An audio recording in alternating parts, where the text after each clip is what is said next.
মৌলানা আজাদ রহমতুল্লাহ আলাইহিরা কারাগারে বন্দি, তখন সাভারকাররা ব্রিটিশের কাছে মুচলেখা জমা দিচ্ছেন।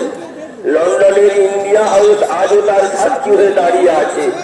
সাভারকারের অনুগামী বিজেপি আরএসএস এর এজেন্ডা বাস্তবায়নের লক্ষ্যেই সংখ্যালঘু সমাজকে টার্গেট করার জন্য এই বিল পাস করেছে। তাদের পক্ষে ভারতবর্ষের মুসলিম সমাজ মসজিদ, মাদ্রাসা, ঈদগাহ, কবরস্থান, খানকা ব্যতীত যাদের ধর্মীয় অধিকার ও পরিচিতি অসম্পূর্ণ, তাদের পক্ষে এই কালা কানুন মেনে নেওয়া সম্ভবপর নয়। ওয়াকফ আইনের নামে যে খড়গহস্ত নেমে এসেছে তা শুধু মুসলমান সমাজের পক্ষে একা লড়াই করে জেতা যাবে না। দেশের বৃহত্তর জনগোষ্ঠী হিন্দু, শিখ, খ্রিস্টান, বৌদ্ধ, জৈন, পার্সি, দলিত, আদিবাসী সকলকে নিয়ে একসাথে লড়াই করতে হবে ও জিততে হবে।